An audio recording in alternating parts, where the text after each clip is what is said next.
Hey, this is Anney. And Samantha. And welcome to Stuff I Never Told You, a production of iHeartRadio.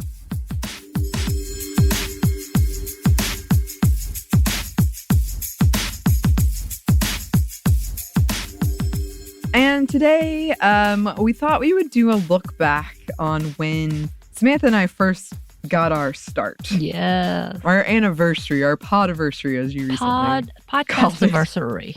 Podcast I'm making it more difficult. Okay, perfect. That sounds about right. That's our evolution. No. But yeah, March 22nd was, depending on when you're listening, well, it happened in the past. Oh my gosh. Was the anniversary of our endeavor together. Yes, as our adventure co-host together.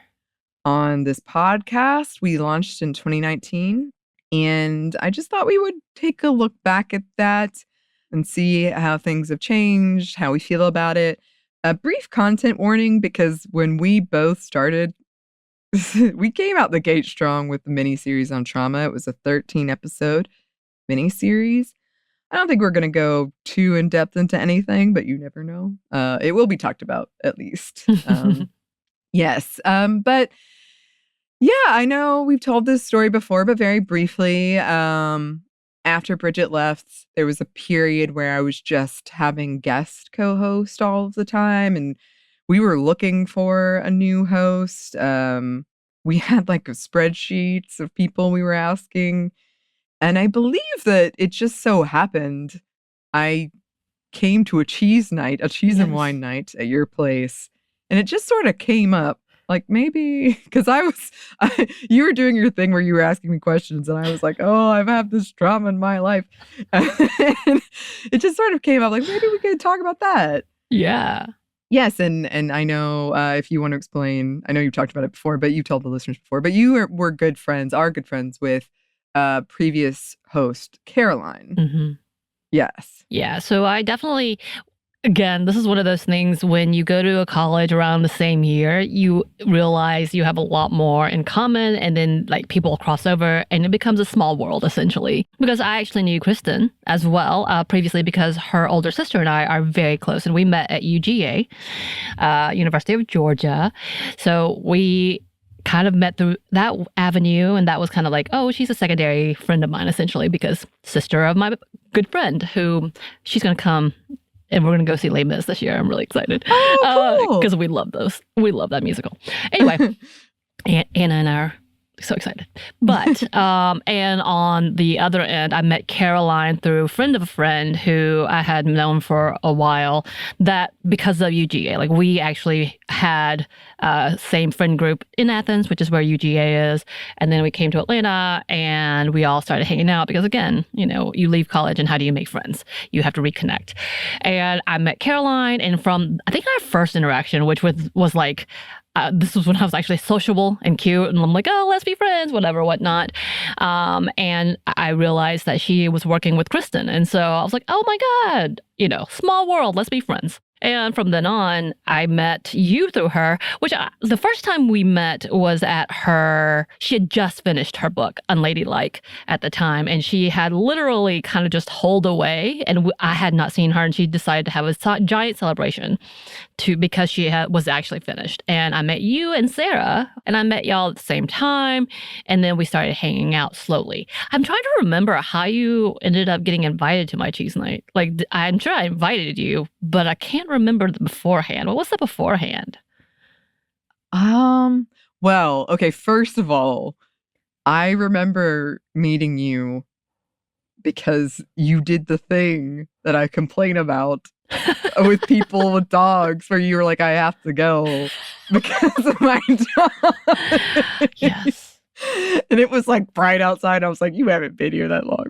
Yes, I was making a quick escape because my introvert self was creeping and like overtaking that I need friends bit at that age. I think, what was I? I was like 35. Yeah. How long ago was this? It was 6 years ago. It would have been like, 2017 maybe? 2017. So I was 37. So I was getting late 30s at this point. And I was like, yeah, I'm done. I will be here for a second. There's a lot of people I don't know. And there was tons of people that I did not know very well. And I'm like, I am liking this less and less, so I will stay here to celebrate with you for a good hour and a half, because you also came late, Miss Thing. So don't even start with me. You and Sarah came in late because y'all are late people, and I'm an on-time person. So like after a couple hours, I'm like, I'm gone. Bye. I got a dog to take care of. And I think I'd already, well, my friends already know. I'm going to find an excuse. And I love my dog. So let's go. So I left, and I didn't interact with you very long. At that point, I remember Caroline had pointed you out and said, you really should, I wish you would have been able to hang out to get to know them. They'd gotten there late. And I believe y'all had come from a different location of having a good time. Well, the way it happened for me, this is absolutely true, and it's going to sound like a lie. I was walking home from our office, and yes, our coworker friend, Sarah, she just passed by me on the street and stopped and yelled, "Get in the car." And you did. And I did, but I had no idea what was happening. So I did not come from any good times. I was coming from work, and I didn't even know we were going to this until Sarah explained it to me. That's hilarious. That's about right. Because I didn't know that part. Like, all of these things happen. I'm trying to still remember in between that and the cheese night, because it was definitely, like, I know y'all came to the brewery, and we got to really, like, you were very quick to be like, hey, we're the sad dad club, essentially. Yep. And we were all hanging out. Yeah, we were all hanging out at the brewery on Father's Day. I was working, and you two came in. And then that, like, led to other things, including y'all getting a brewery tour, having Savor come to that as well. So there's so many things. But I don't remember from how we got to that, to being at the cheese night, where I'm like making you bare your soul to me, essentially. Because this is how I get to know people. Yeah. I mean, making me is pretty strong. But you definitely were like, if you would like. And I was like, I guess I would. I think it was a bunch of things happened where we would run into each other. I think the Savor video thing, I'd forgotten about that. Where the other podcast I'm on, Savor, we did a kind of video at the brewery Samantha worked at the time. And we also had a couple of other events where we were both there with some of your friends that I didn't really know at the time. You were there when we went to Southern Comfort, right? Yes. And I forgot you were there, because Dominique, a good friend of mine, also was there, and she had actually had pictures of you. And I was like, I forgot. I have forgotten all of this. And it was a good time. We had a great time. I remember there was another night where it wasn't such a good time because it was chaos. Yes. It was chaos. So we had a couple of nights. Yes, we did. So Southern Comfort is an Atlanta establishment that is now gone, unfortunately. That essentially is a truck stop that turns into a hipster karaoke night on Wednesdays. On Sundays, oddly enough. And we when I was actually cool and hung out outside of my house, we would actually go. But yeah, we had so many hangouts. Like, everything's blurred. Everything's blurred. And then it came to that night of me because I loved having cheese nights at my apartment, having a bunch of people over, and just having a good night. And you stayed later than everyone. Mm-hmm. Caroline was there too at one point, and then she left. Yeah. Yeah. And then you and I just sat and talked about what was happening, you being a part of the podcast, what that looked like. Because I guess I had met you previously in between all this when you had started with Bridget. Yeah. Yeah. We hung out with Bridget and Caroline. Yes, in Atlanta. And I forgot all of this. But like, it was previously before, way before, I guess a year before, 2 years before. So we must have been hanging out for a good minute after the fact. And then we just started talking about what you had experienced, the job that I have, what I've experienced. And then we talked about, the Me Too movement. And I think I had already been reading on Twitter where people were getting annoyed by the word trigger warning.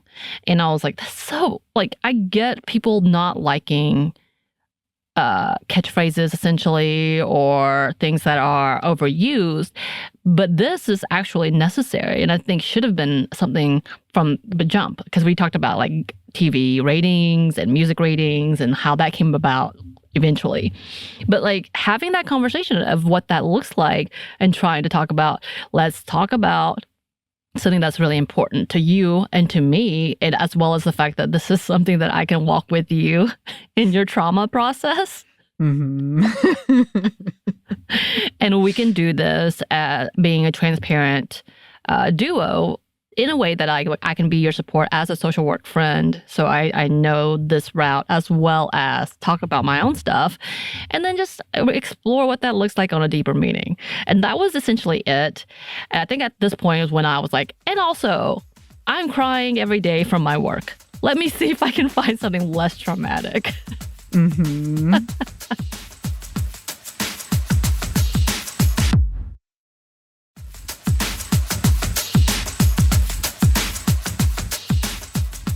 And so we met up at a local restaurant, and we came up with an outline of the episodes we wanted to do.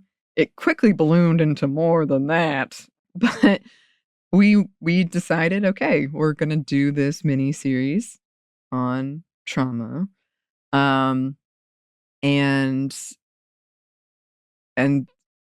we were very, looking back at it, I do think we were very good at being like, okay, this is going to be really difficult for us. And so we had things in there that we don't do anymore, but were important for that mini series of like checking in. What are you doing to take care of yourself? They were very intensive episodes in terms of the interviews we did, and then the way we would make the outline. We would get a transcript, and then we would search for quotes. And so I know you did, but I was looking back over the outlines, and they were pretty intensive. Right. I remember thinking, like, as I was going through the outline, seeing all the different subjects that we had and the conversations that we had with different people, which I'm like, man, we had some really great guests. Yeah. And I'm like, we have to replay these because these were so good. Like, these were so good. I think they should be replayed every 2 years.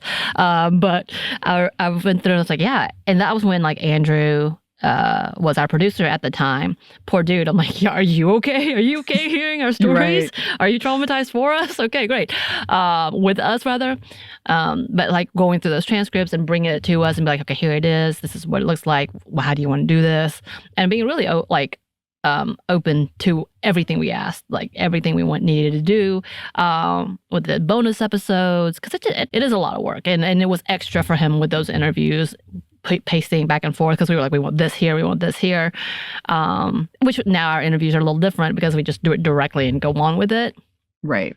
Those trauma episodes, we definitely had such a plan that we wanted to make sure that everything was highlighted and nothing was watered down. So we took all those things that we thought were really significant into those conversations. But then we would try to come back with some of those interviews. Again, like my favorite still is that bonus episode we did with Renee and Rebecca, and we spliced the two interviews so you could hear the personal experience with the research and data. I think it's still one of our best episodes, and we barely talked in it. That's the rape kit episode. Yeah, that. And I use that a lot in our book. Yeah. I referred back to it. So that episode sticks out to me too. Yeah. And I think that's something that I think it was so important because not only was Rebecca willing to share her experience, which many women, many victims rather, and survivors have had, but also having Renee, who had done all the work and research about the backlog of rape kits and coming in being like, yeah, this is verified. This is absolutely what is happening in the system, and not much has changed over 5 years. Nothing has really changed.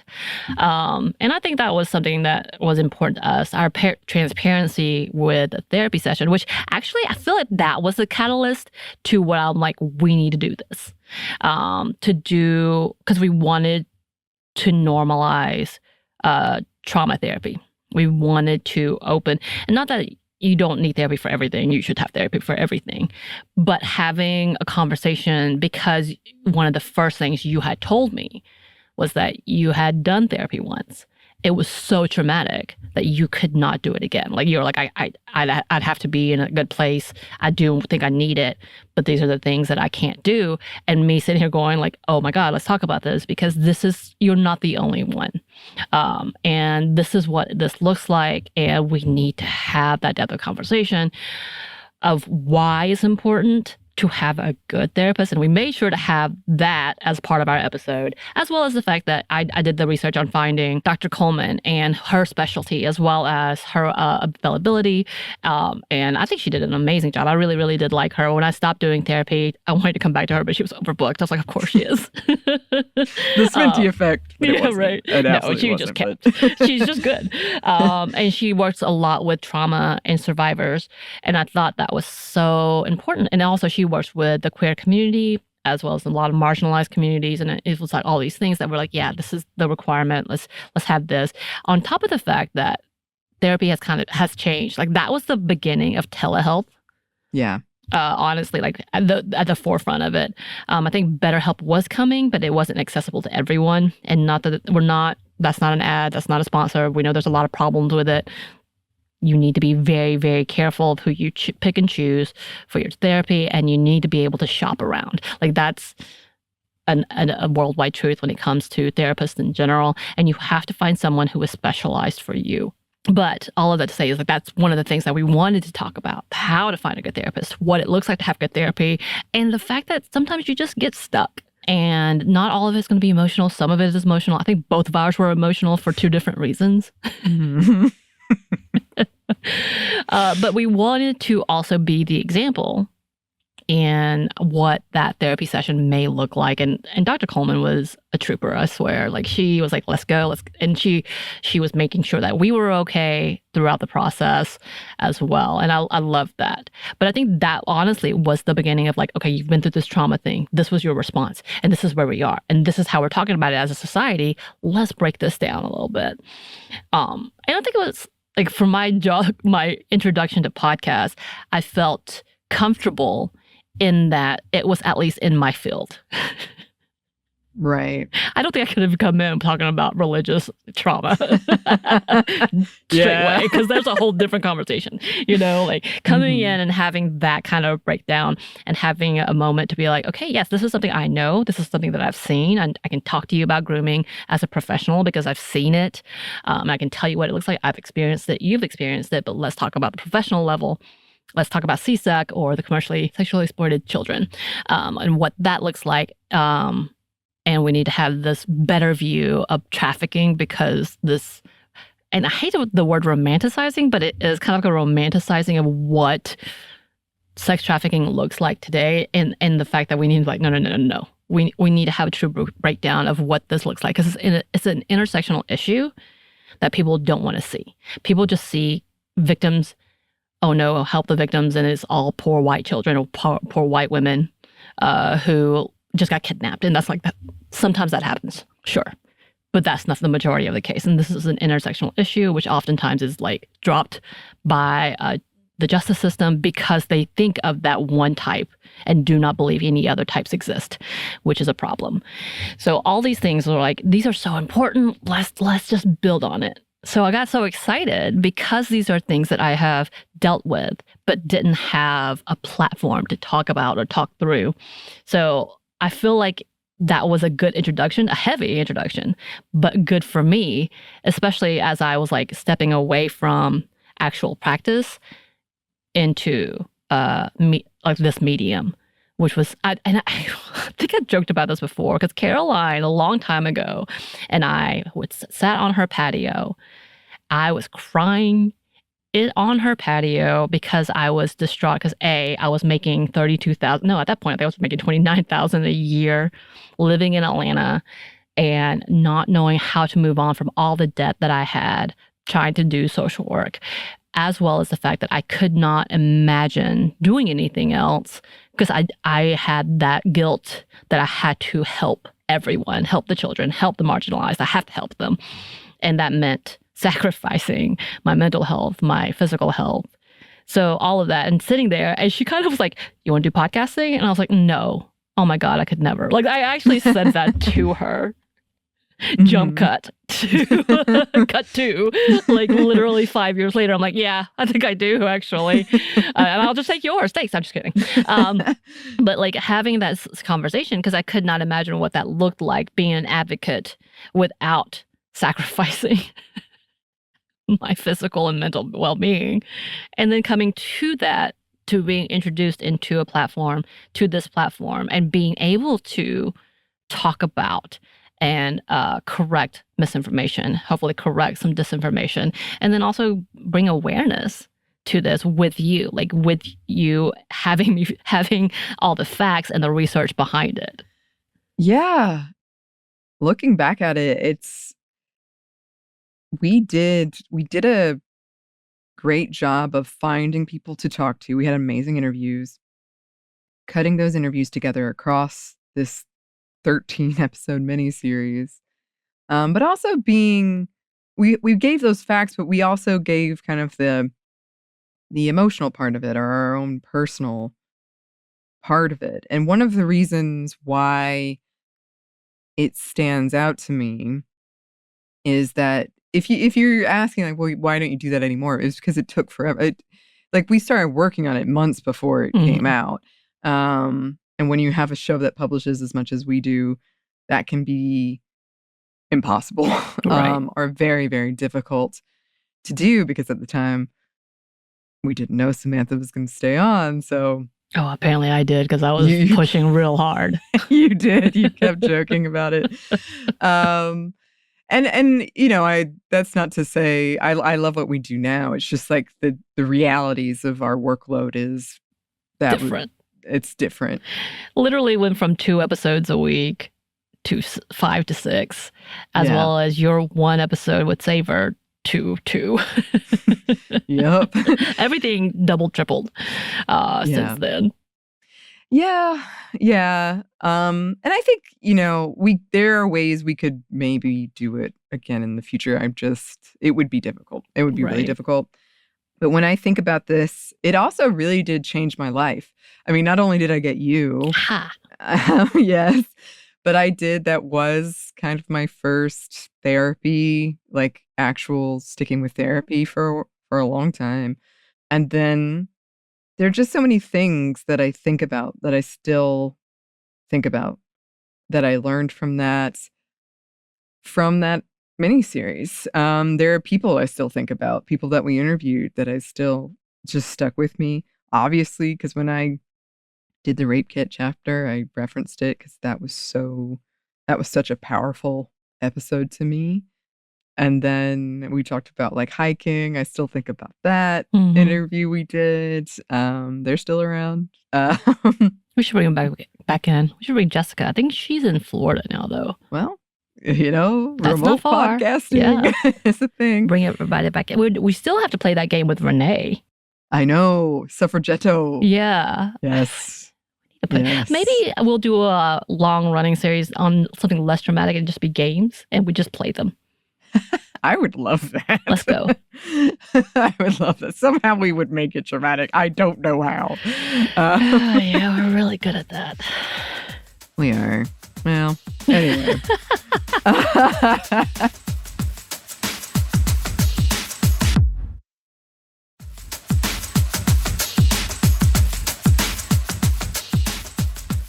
Also, I just want to shout out before I forget, because we don't say it enough. But when Christina came on much later, Christina, you have been amazing and valuable. We love you.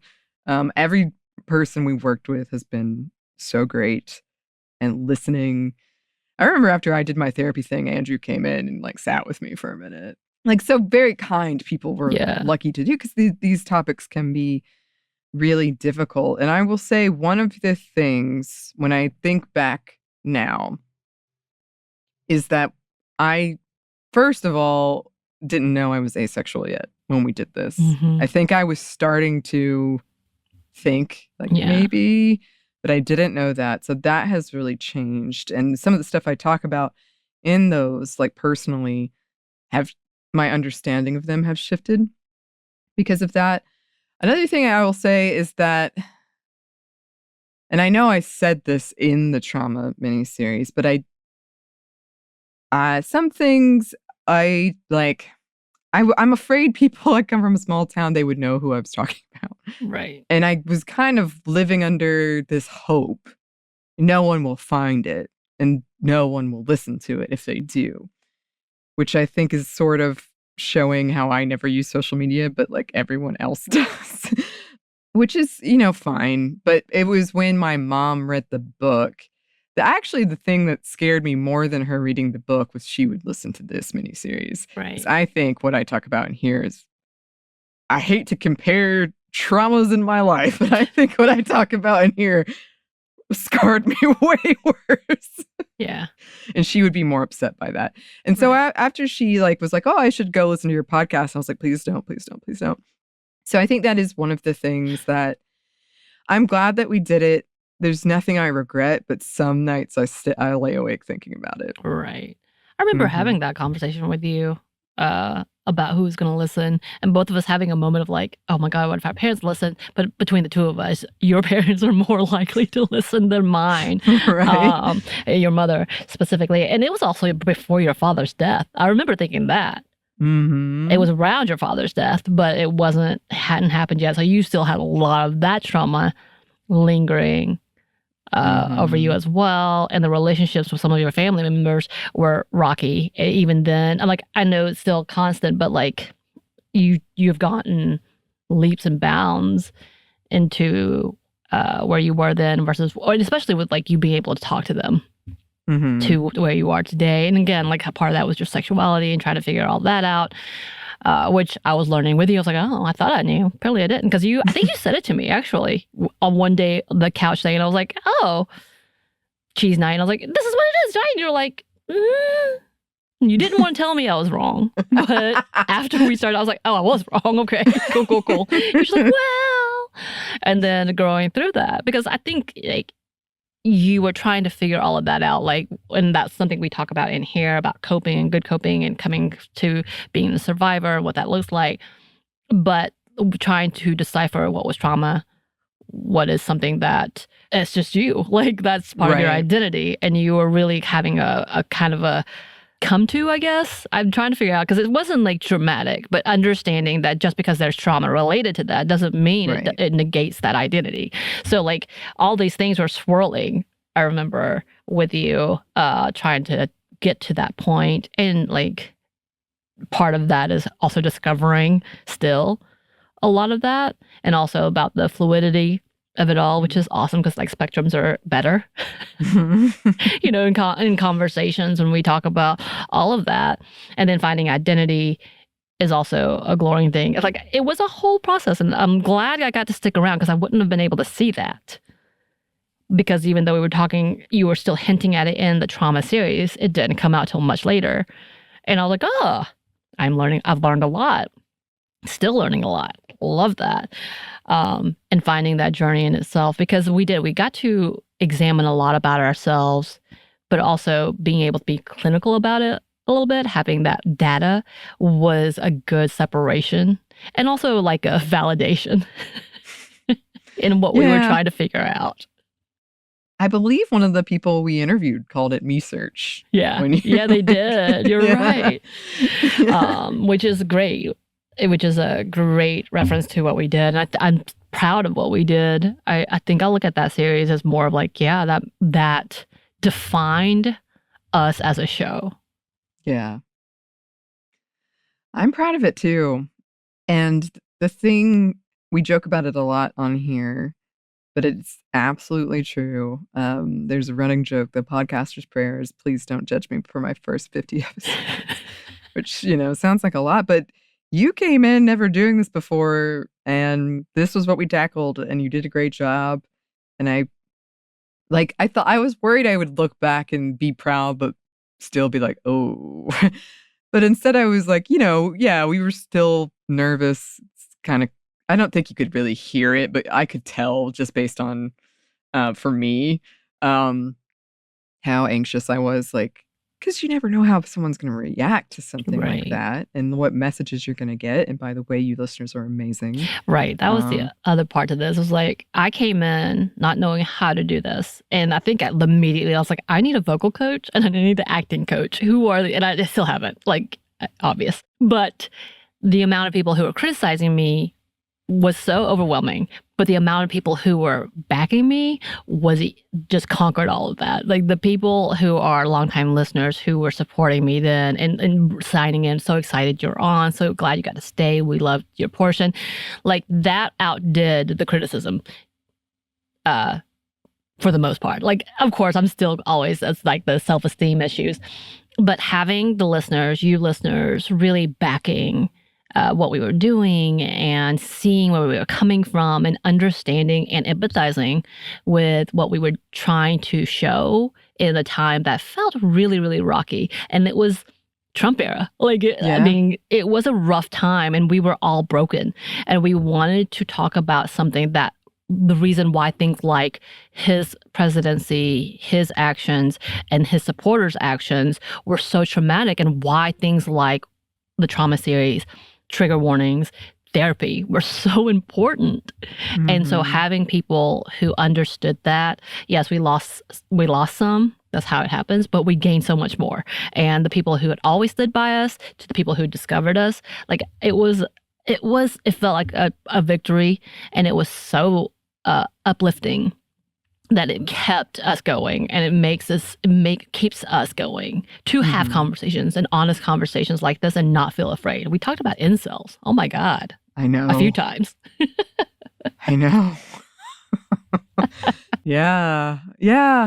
Podcasting can feel really lonely sometimes. Just because it's you and me, Samantha, coming from our homes over computer, and you put it out there and you're like, I don't know. Did people like it? Is it good? Was it worth anything? And I can hear you saying like you should put some value in your own work. And I do. But it's nice to have someone else be like, yes, that this had some value to me. Right. Yeah. I mean, but to be honest, when it comes to podcasting, we're not doing this for us. Yeah, no, exactly. It can't be that way. If it's that way, of course, we are selfishly picking things that are of interest to us, or things that affects us as marginalized peoples, and then talking about it because we want to talk about it because we think it's important. Bringing people who have things that they need to say, have things that they need to share. Like that, absolutely. But the podcast is like, there's ownership by the listeners, and it should be that way. That we want you to tell us if something is wrong, or if something is a misinformation, or if something is something that you feel like you can't find and you need us to look deeper into it, or if you love it and you want us to talk about it so we can highlight it. We love that. Like that's the fact of the matter is like it is lonely. Mm-hmm. And sometimes I forget what we do because I'm like, oh yeah, this is my job. But to have the listeners, you, our family, essentially the SMNTY family, come back with, but these are the things that are also important to us. That is the bigger picture, and we have to be a part of that bigger picture. Absolutely. And yeah, just thank you to everyone who supported us on that mini series on Samantha's coming on. I mean, that was a true test. I'm like, if you can stick this out, then we're good. Yeah. Well, thank you. I'm so glad, Samantha, this has worked. I know. I'm very grateful. Happy podcast anniversary. Happy podcast anniversary to you. We didn't get each other gifts, alas.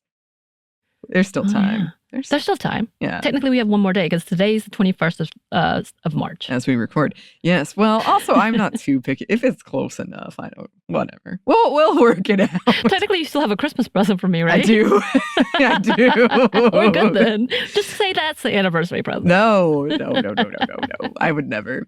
I'm okay with it. Yes. I think we probably will do a playlist of that trauma miniseries soon. I think that'd be a good idea. Yeah.